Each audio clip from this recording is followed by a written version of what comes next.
नमो बुद्धाय दोस्तों, हमारे इस YouTube चैनल में आप सभी का स्वागत है।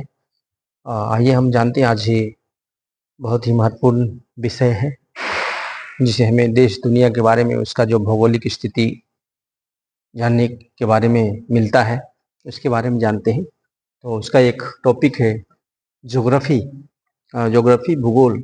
उसका जो क्या है अफवाह तंत्र, उसके बारे में हम जानते हैं। अफवाह तंत्र, अब जाइए अब जानते हैं कि भारत में अफवाह तंत्र, भारत में कितने प्रकार अफवाह तंत्र हैं, कौन कौन सी नदियां हैं, क्या क्या कहाँ कहाँ से गुजरती है, कहाँ से उसका उद्गम है। तो उसकी सहायक नदियां कौन कौन सी है, उसकी दाएं की ओर से बाएं की ओर से कौन कौन सी नदियां गुजरती है, उसके बारे में हम जानेंगे, है ना। तो आइए हम जानते हैं भारत का अफवाह तंत्र है। अफवाह तंत्र में दो भागों में हमने बांटा है। पहले की हिमालय की नदियां, और प्रायद्वीपीय नदियां। ठीक है, तो चलिए हम पहले जानते हैं हिमालय की नदियों से। हिमालय की नदियां 12 मासी होती है। इनमें वर्ष भर पानी रहता है। आपको पता है कि हिमालय से जो नदियां निकलती 12 महीनों तक पानी रहता है उसमें।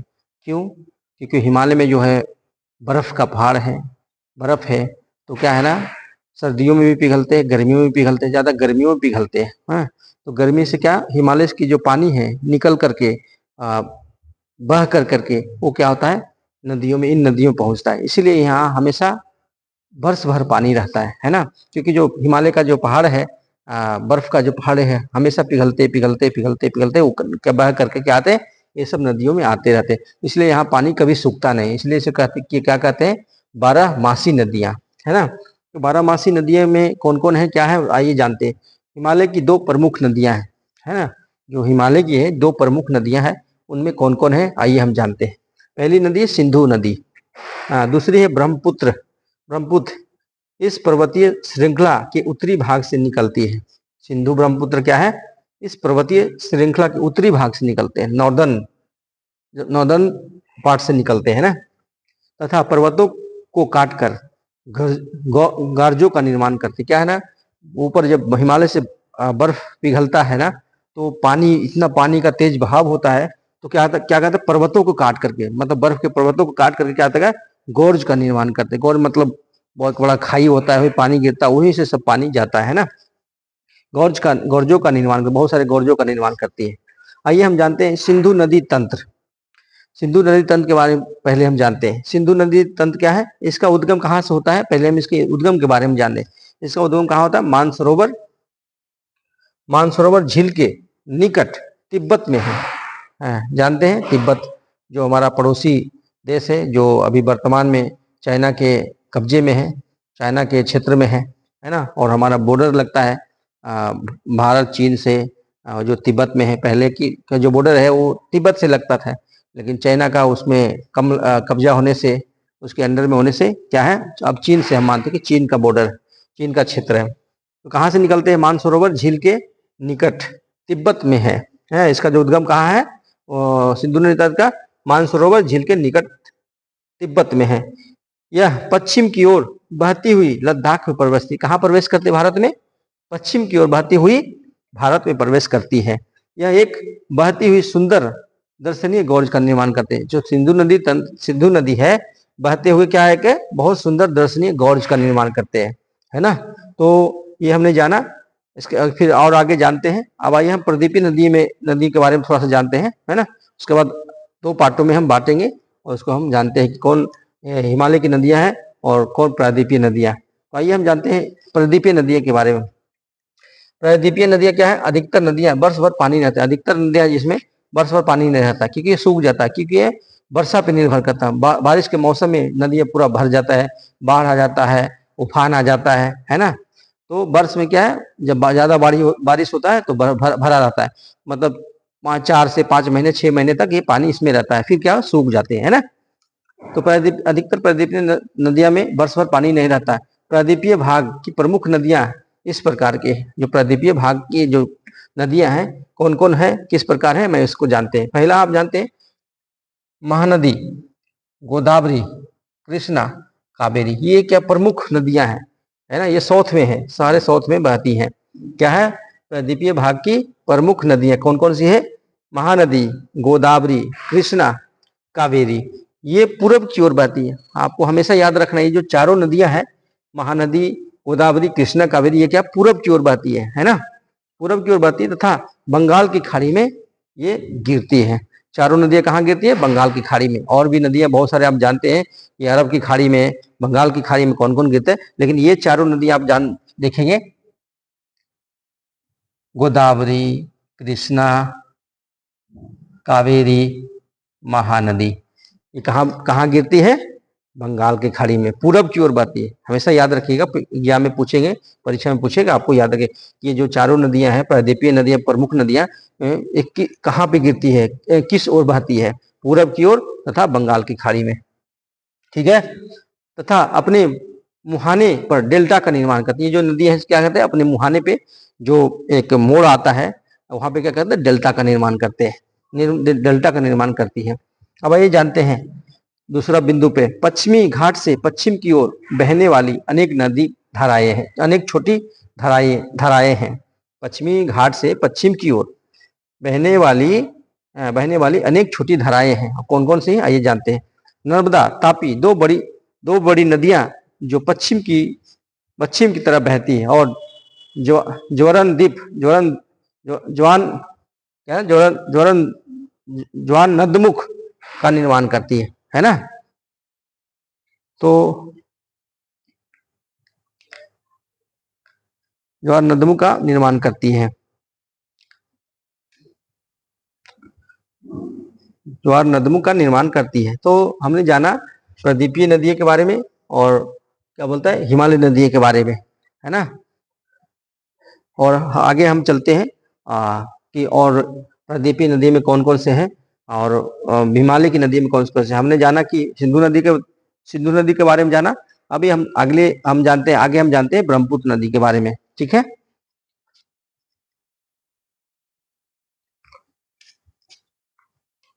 हम जानते हैं सिंधु नदी की सहायक नदियां कौन कौन सी, उसके बारे में हम जानते हैं। सिंधु नदी की सहायक नदी कौन कौन सी है, जास्कर, नुब्रा, श्योक और हुज्जा।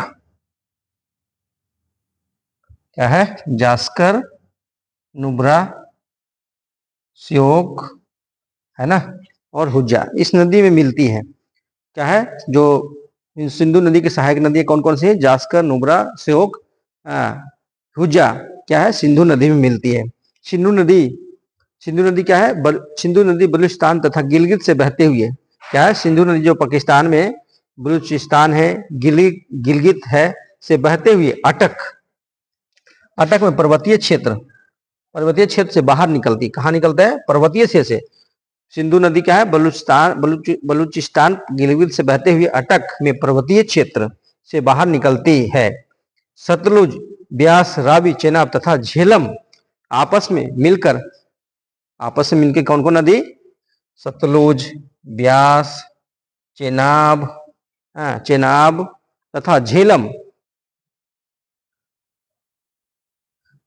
आपस में मिलकर पाकिस्तान के मिठान कोट के पास सिंधु नदी में मिल जाती है। क्या है, कौन कौन सी नदियां हैं, जो पांचों नदियां हैं, जो पंचनद कहा जाते हैं, पंजाब की 5 नदियां कौन कौन है, सतलुज, ब्यास, रावी, चेनाब तथा झेलम आपस में मिलकर के पाकिस्तान के मिठानकोट के पास सिंधु नदी मिलती है। आप समझ गए, है ना।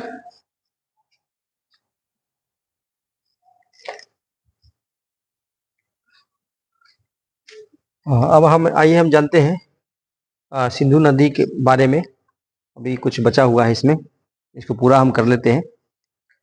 सिंधु नदी, इसके बाद इसके बाद ये सब नदियां दक्षिण की तरफ बहती हैं। इसके बाद क्या है, इसके बाद ये सब नदियां दक्षिण की तरफ बहती है तथा अंत में कराची के निकट से पूर्व की ओर अरब की खाड़ी में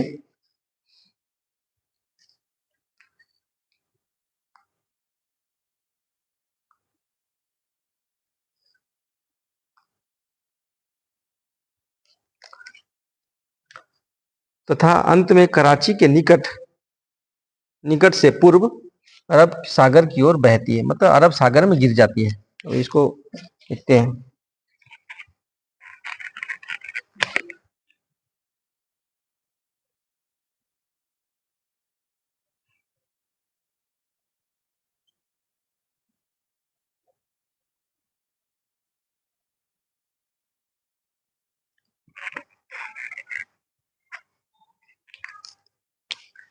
अरब सागर।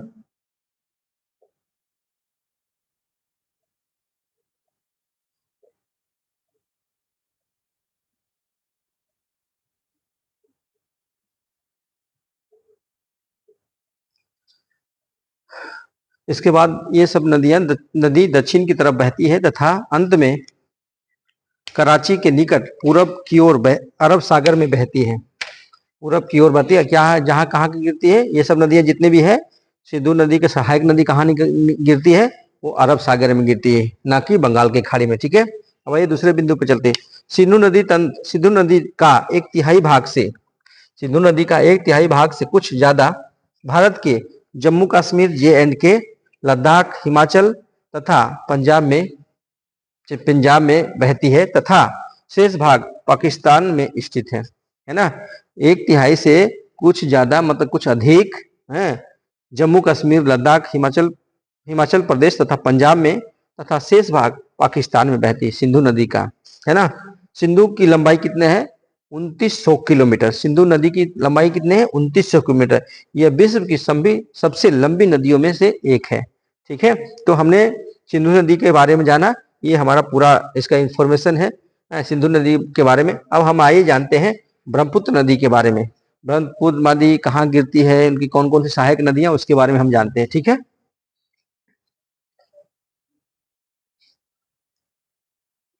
हाँ, अब हम आइए जानते हैं ब्रह्मपुत्र नदी के बारे में। ब्रह्मपुत्र है, उसके बाद गंगा नदी जो हिमालय से नदियां निकलती है उसके बारे में जानेंगे। आइए हम ब्रह्मपुत्र नदी के बारे में जानते हैं।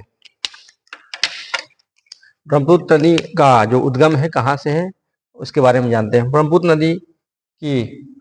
नदी तिब्बत की मानसरोवर झील के पूर्व तथा सिंधु सतलज नदी के स्रोत के काफी निकट, क्या है, तिब्बत ब्रह्मपुत्र नदी कहाँ से निकलती है, तिब्बत की मानसरोवर झील के पूर्व तथा सिंधु एवं सतलुज नदी के स्रोत, सिंधु और जो सतलुज नदी के स्रोत है जहां से उनका पानी होता है, निकलता है, उद्गम होता है, काफी निकट से निकलती है। दूसरे बिंदु पर चलते, इसकी लंबाई करीब 3000 के आसपास, मतलब जो सिंधु नदी है 2900 किलोमीटर, उससे ज्यादा कुछ है ना। तो परंतु इसकी अधिकतर भाग है, जो ब्रह्मपुत्र नदी का जो अधिकतर भाग है भारत से कहाँ बाहर बहती है, बाहर में स्थित है या बाहर बहती है। अगले बिंदु पर चलते हैं। यह हिमालय के समानांतर पूर्व की ओर बहती है। क्या है, जो ब्रह्मपुत्र नदी है हिमालय के समानांतर मतलब बराबर साथ साथ बहती है, पूरब की ओर बहती है। कहाँ, पूरब की ओर बहती है तथा नामचा बरवा शिखर, जो पर्वत शिखर है नामचा बरवा, इसकी जो ऊंचाई है 7757 मीटर, मतलब 7757 मीटर के पास पहुंचकर यू आकार का मोड़ बनाकर भारत के अरुणाचल प्रदेश, जो हमारा नॉर्थ ईस्ट स्टेट है, सेवन सिस्टर स्टेट है, अरुणाचल प्रदेश गौर्ज के माध्यम से प्रवेश करती है। क्या है, यू आकार का मोड़ बना करके भारत के अरुणाचल प्रदेश में गौर्ज के माध्यम से प्रवेश करती है तथा यहाँ इसे क्या है, तथा इसे दिहांग के नाम से जाना जाता है।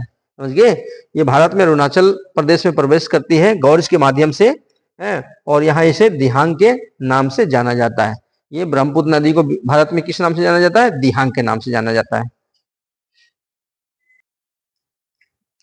अभी हमने जाना कि जो ब्रह्मपुत्र नदी है गौर्ज बना करके अरुणाचल प्रदेश में गौर्ज के माध्यम से भारत में प्रवेश करती है, और यहाँ इसे किस नाम से जाना जाता है, दिहांग के नाम से एवं तथा दिवांग, लोहित, केनुला एवं दूसरी सहायक नदियां मिल करके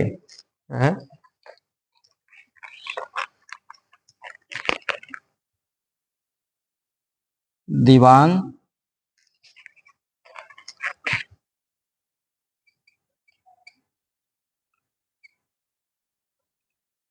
दिहांग तथा दिबांग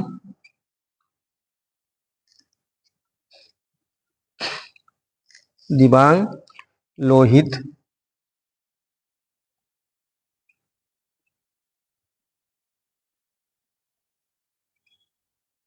केनुला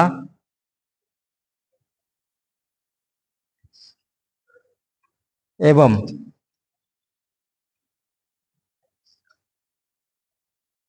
दूसरी सहायक नदियां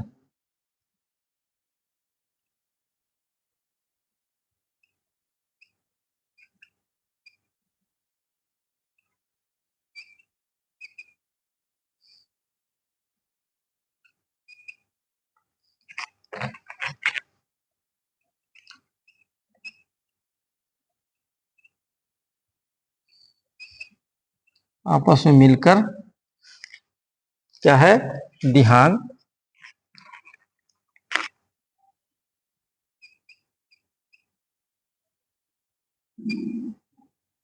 दिहांग, दिबांग लोहित, केनुला एवं दूसरी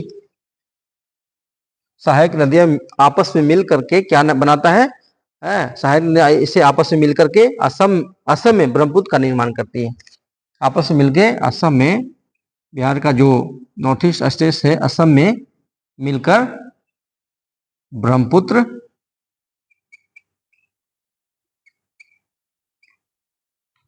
का निर्माण करती है।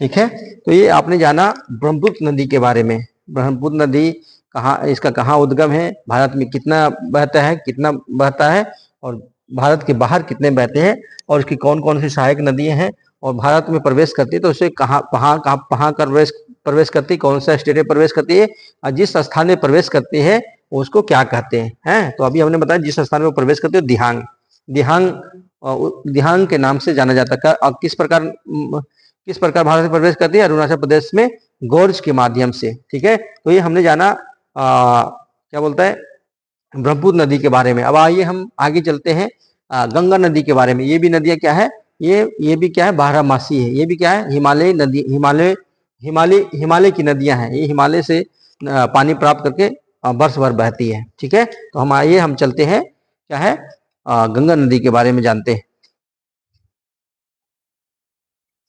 आइए हम जानते हैं हिमालय की नदियां, जो गंगा नदी है, गंगा नदी तंत्र के बारे में जानते हैं, है ना। गंगा नदी तंत्र की लंबाई कितना है, 2525 किलोमीटर। गंगा नदी हमारे देश के लिए बहुत ही महत्वपूर्ण नदी है, आप सब जानते हैं, पवित्र नदी है। यहाँ हमारे जितने भी हिंदू धर्म के अनुयायी हैं, गंगा नदी को बहुत ही पवित्र मानते हैं। वहाँ पे जाके हर साल मेला लगता है, और लोग आज जाएंगे, गंगा स्नान करते हैं, डुबकी लगाते हैं, पूजा होते हैं, बहुत सारे चीज़ें हैं। हम लोग जानते हैं वाराणसी का जो गंगा जी है सबसे फेमस है ना। तो गंगा नदी की लंबाई कितने, 2525 किलोमीटर, एवं गंगा की मुख्य धारा भागीरथी गंगोत्री हिमानी से निकलती। गंगा की जो मुख्य धारा कहाँ से निकलती, भागीरथी गंगोत्री हिमानी से निकलती है। अलकनंदा उत्तराखंड के देवप्रयाग, अलकनंदा उत्तराखंड के देवप्रयाग में मिल जाती है। अलकनंदा कहाँ मिलती है, अलकनंदा उत्तराखंड के देवप्रयाग मिलती है। तथा हरिद्वार के पास गंगा पर्वतीय भाग से, हरिद्वार के पास कहाँ गंगा क्या होती है, हरिद्वार के पास गंगा पर्वतीय भाग को छोड़ करके, मतलब पहाड़ी क्षेत्र से छोड़ करके मैदानी भाग में प्रवेश करती है। गंगा की प्रमुख सहायक नदियां कौन कौन सी, आइए हम उसके बारे में जानते हैं, है ना। आप देख सकते हैं यमुना, घाघरा, गंडक, कोसी।